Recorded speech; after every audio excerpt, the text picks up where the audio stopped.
The sea was restless that December. Waves rose like jagged walls, their white crests torn apart by the wind and flung into the air like shards of glass. The sky hung low and bruised, pressing down on the horizon until sea and cloud became one endless, shifting gray. 7 miles off the coast of Scotland, a lonely lighthouse clung to the top of a black, jagged island. Its beam meant to slice through the darkness and guide ships to safety. But on this night, the light was gone. And when a relief crew finally made landfall days later, they found the lighthouse silent, the doors locked, and the men who tended it nowhere to be seen. No distress call, no footprints, no trace, only the sea, pounding endlessly against the rocks as if it knew the answer and would never tell. The Flannan Isles are not a place for the faint-hearted. A cluster of rocky outcrops in the outer Hebrides, they rise abruptly from the ocean, their cliffs sheer and unforgiving. The largest, Island Moor, is barely big enough to hold a lighthouse and the small stone quarters for its keepers. The air here tastes of salt and iron. The wind never truly stops. It moans through cracks in the stone, rattles the shutters, and carries with it the distant cries of seabirds that circle endlessly overhead.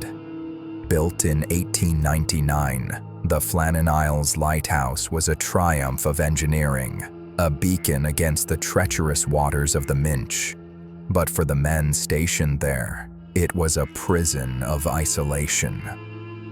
3 keepers at a time, rotating shifts, cut off from the mainland for weeks. No shops, no neighbors, just the endless roar of the Atlantic and the knowledge that if something went wrong, help was far away. The sea here is not just water. It is a force, unpredictable, merciless, and ancient. It has swallowed ships whole, torn cliffs apart, and claimed lives without leaving a single piece of evidence behind. In December 1900, the lighthouse was manned by 3 men. James Ducat, the principal keeper, steady, experienced, a man who had weathered storms both literal and personal.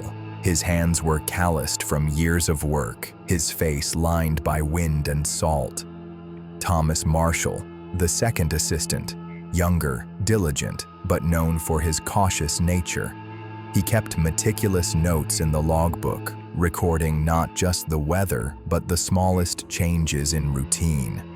And Donald MacArthur, the occasional keeper, a substitute filling in for the regular third man. A former soldier, known for his strength and his temper, but also for his loyalty to those he worked alongside. They were not friends in the way most people think of friendship. They were colleagues bound by duty, sharing a small space, each with their own habits and silences. And in the days before they vanished, the weather was turning. The kind of storms that make the sea feel alive, as if it's watching you. The last confirmed sighting of the keepers came on December 15th. A passing steamer, the Arctur, noted that the lighthouse's beam was functioning normally, cutting through the night like a blade. After that night, the light went dark. For days, storms lashed the isles. Waves exploded against the cliffs, sending spray high enough to drench the lantern room. The wind howled so fiercely, it seemed to shake the very rock beneath the lighthouse. Relief crews were delayed. The lighthouse stood alone, its beam absent from the horizon. On December 26th, the relief vessel Hesperus finally made the crossing. Captain James Harvey expected to see the keepers waiting on the landing stage, oilskins pulled tight, ready to unload supplies. Instead, nothing. He sent the relief keeper, Joseph Moore, ashore. Moore climbed the steep, slick steps to the lighthouse door, each one slick with sea spray, the sound of the waves booming below, and found it locked. Inside, The scene was unsettling. The kitchen table was set for a meal. Plates, cutlery, and a half-eaten serving of meat and potatoes. The surface of the gravy congealed with cold. A chair lay on its side, as if knocked over in haste. The beds were unmade, but not slept in for days. The air inside was still, heavy with the faint smell of oil and damp wool. One set of oilskins, heavy waterproof gear, was missing. The other two hung neatly on their hooks, their fabric stiff with salt. The clocks had stopped, their ticking silenced mid-moment. In the logbook, the last entry was dated December 15th. It described severe winds, damage to the west landing, and, strangely, noted that MacArthur had been unusually quiet. The final line read simply, "Storm ended. Sea calm." God is over all it was, as if the men had stepped out for a moment and never returned.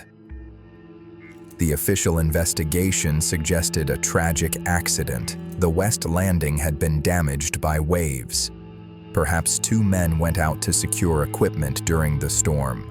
A third, seeing danger, rushed to help, without stopping to put on his oilskins. A single massive wave could have swept them all into the sea. But there are problems with this theory. Why would all 3 men leave the safety of the lighthouse during a storm? Why was the door locked from the inside? And what about the reports, whispered by sailors, of strange lights in the sky over the Flannan Isles that week? Some believe the men were victims of foul play, a fight that turned deadly, bodies disposed of in the sea. Others speak of supernatural forces, ghost ships, sea serpents, or the blue men of the Minch, mythical creatures said to lure sailors to their doom. And then there are the more outlandish theories: alien abduction, time slips, or a portal to another world hidden in the rocks. Each theory has its believers, and each leaves questions that no one can answer. The truth may never be known. The lighthouse continued to operate, manned by other keepers, until it was automated in 1971. But the story of the 3 men who vanished without a trace has become part of maritime folklore, a cautionary tale told in pubs and around kitchen tables, where the wind rattles the windows and the sea is just beyond the dark.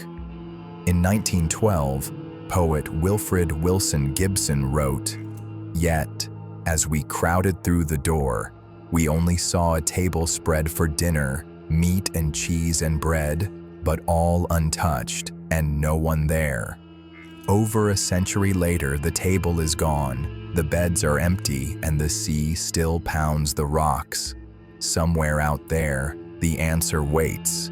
But the Flannan Isles are not in the habit of giving up their secrets." So what do you believe happened on that December night? A freak wave? A fight? Something stranger? Drop your theory in the comments. And if you want more stories of places where the world itself seems to hold its breath, you know where to find me. This is Fading Chronicles, and some mysteries never fade.